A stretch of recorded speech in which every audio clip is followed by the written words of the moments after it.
Kisah Misteri Teman-Temanku by Teddy Senada. Episode Pegawai Rumah Sakit.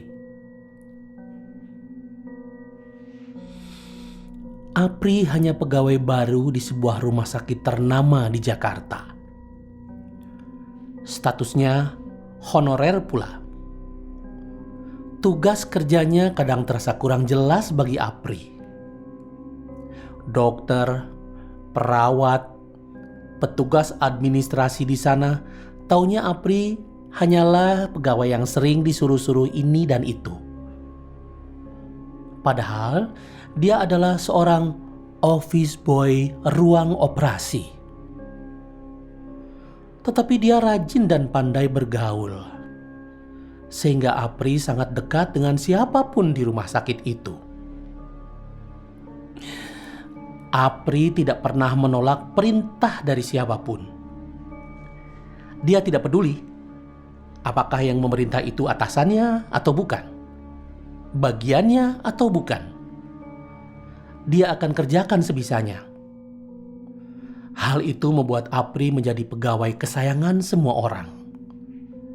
Siapapun selalu ingat dengan Apri. Uang tip dan oleh-oleh selalu Apri dapatkan dari setiap pegawai rumah sakit di sana. Mau tahu tugas Apri di sana? Ya, Apri yang membersihkan ruangan operasi. Bayangkan, operasi berjam-jam membuat ruangan operasi itu kotor dan menjijikan. Perban dan darah berceceran di mana-mana. Bukan hanya darah, tapi nanah dan bagian-bagian serpihan tubuh yang terlepas sering tergeletak begitu saja di ruangan operasi. Aprilah yang dengan sabar membereskan dan membersihkan. Beruntung dia bukan orang yang mudah jijik dan mudah sebal melihat kotoran ekstrim seperti itu.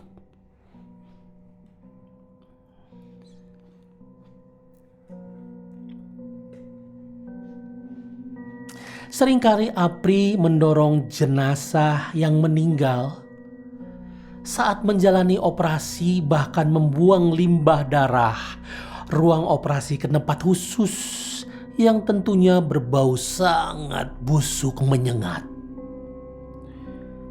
Apri membuangnya ke sebuah tank khusus yang letaknya jauh di pelosok lorong rumah sakit kuno di malam hari itu. Bukan sekali dua kali, Apri mengalami hal-hal aneh saat dia bekerja di rumah sakit. Sangat sering katanya. Terlebih lagi, rumah sakit itu sudah sangat tua dan ada bagian-bagian yang kurang terpelihara. Pernah suatu kali, Apri mendorong troli ranjang beroda yang telah digunakan pasien kecelakaan lalu lintas. Troli itu masih bersimbah darah, sehingga Apri harus mendorongnya dengan hati-hati agar darah yang ada di atas ranjang beroda itu tidak berceceran ke lantai lorong rumah sakit. Apri mendorong melalui lorong panjang dan gelap di bagian rumah sakit yang asli bangunan zaman Belanda ini. Apri mendorong dengan pelan-pelan, khawatir darahnya berceceran ke lantai. Di lorong itu, Apri seperti melihat lutut orang menyembul dari pintu kamar berpintu besar. Semakin dekat, Apri semakin penasaran. Mengapa pasien itu lututnya menyembul di situ? Apa dia sedang duduk di ambang pintu? Sungguh tidak biasa. Namun Apri terus mendorongnya dengan perlahan-lahan dan hati-hati. Apri terus mendorong troli itu hampir sampai di depan pintu kamar pasien yang duduk tersebut.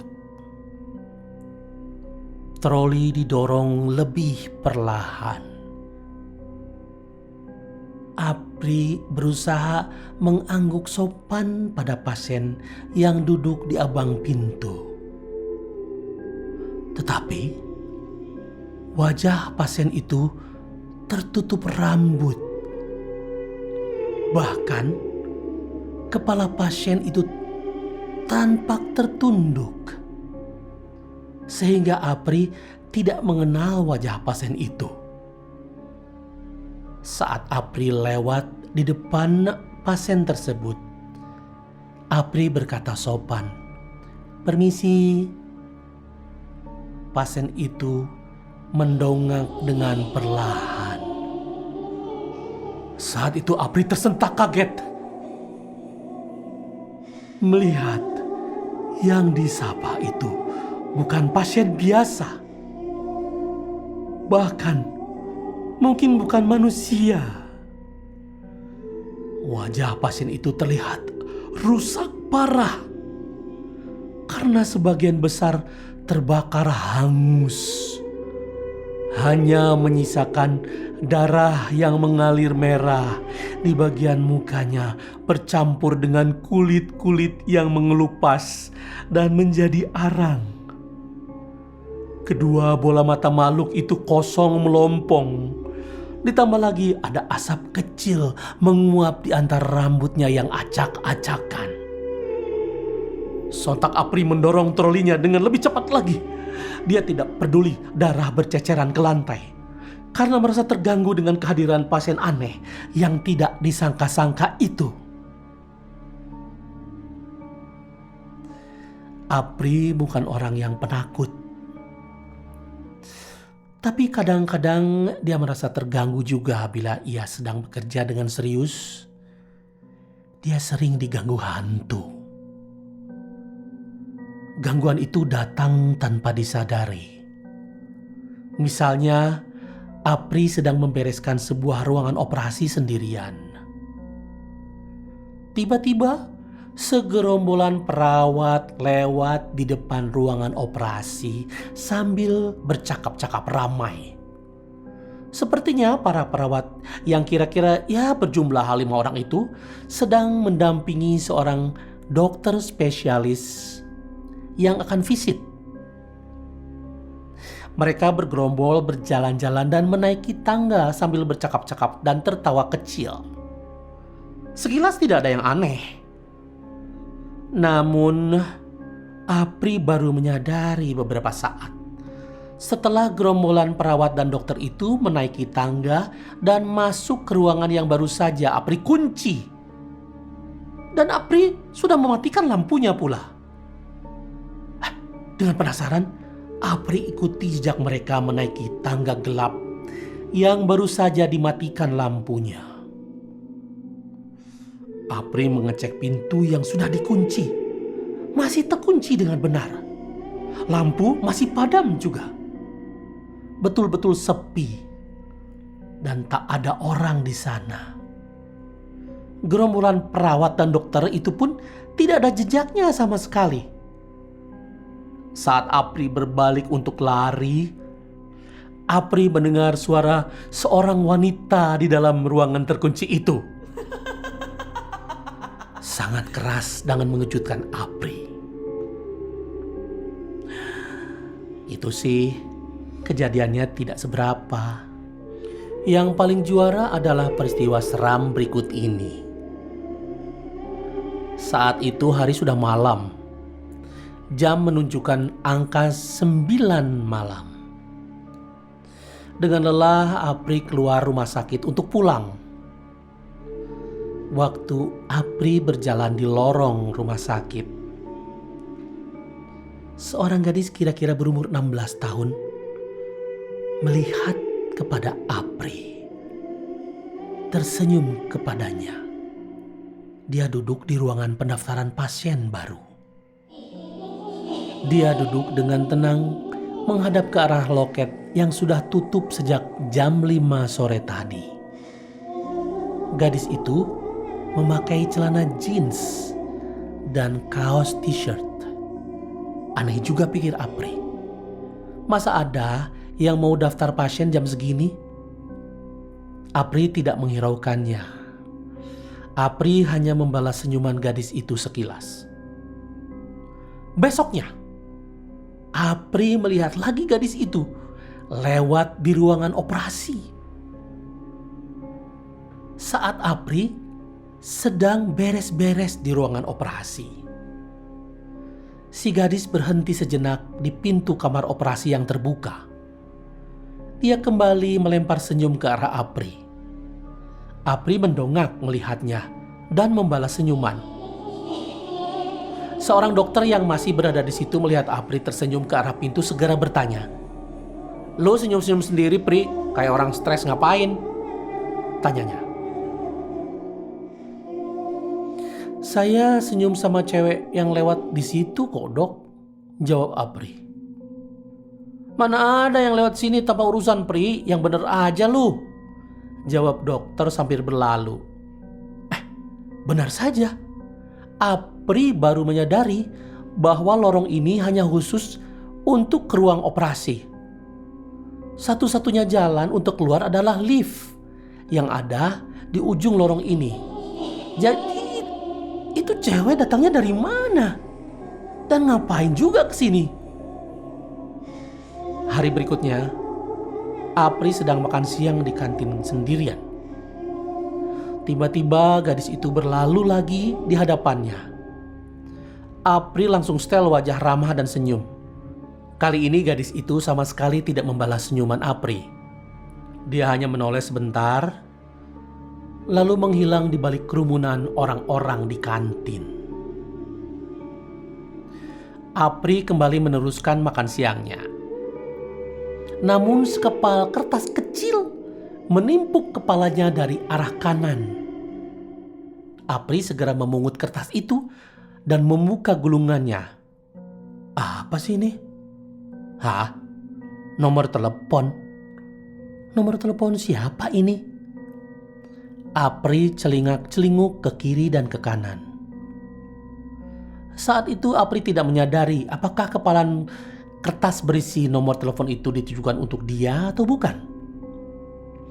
Apri menoleh ke kiri, ke kanan lagi. Banyak sekali orang lalu lalang di sana.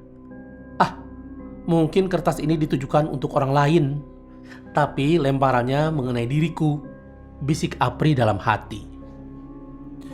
Tetapi beberapa hari kemudian, Apri mengalami hal yang sama saat dia mau pulang ke tempat kosnya. Di halaman rumah sakit itu, Apri kembali dilempari gulungan kertas berisi nomor telepon.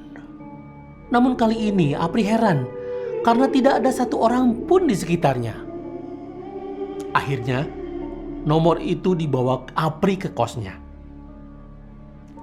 Dibacanya nomor itu. Dalam hatinya ada bisikan. Apa salahnya kalau nomor telepon ini Apri hubungi? Dengan perlahan-lahan, Apri menekan nomor-nomor yang ada di kertas itu. "Assalamualaikum." Suara seorang wanita berat dan seperti berusia lanjut menyapa. "Waalaikumsalam. Maaf Bu, saya Apri, pegawai rumah sakit. Saya mendapat nomor telepon ini tadi di rumah sakit, di halaman rumah sakit. Jadi mohon maaf Bu, saya hubungi nomor ini." Apri menerangkan pada wanita itu. Suara wanita itu berubah menjadi tangis yang tak tertahankan lagi. Sambil meminta maaf, wanita itu menanyakan rumah sakit tempat Apri bekerja. "Oh iya, rumah sakit itu belum kami cek, Dek.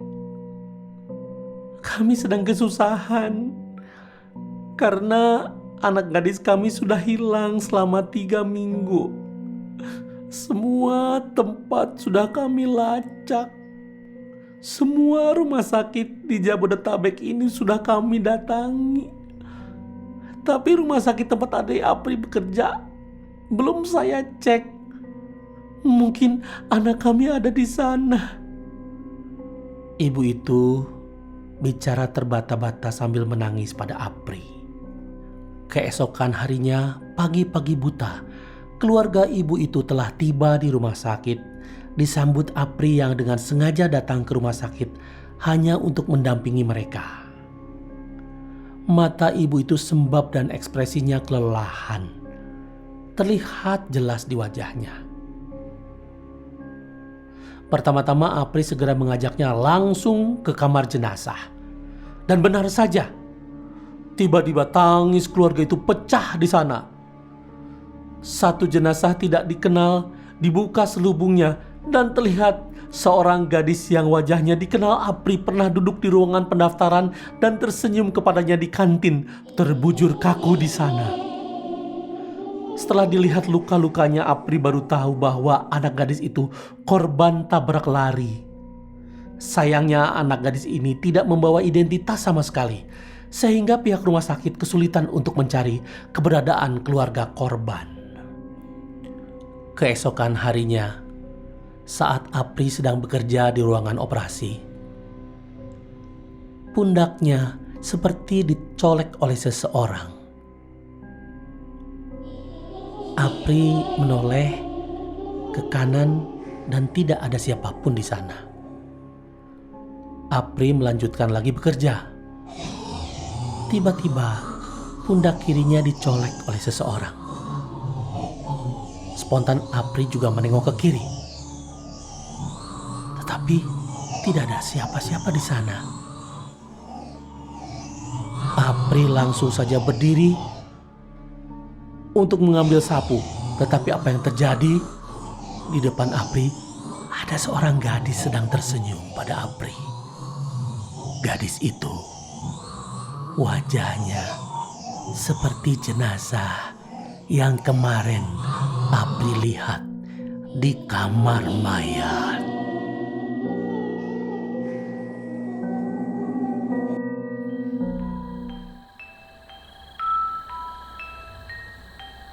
Terima kasih. Nantikan audiobuku lainnya hanya di channel Dengar Buku.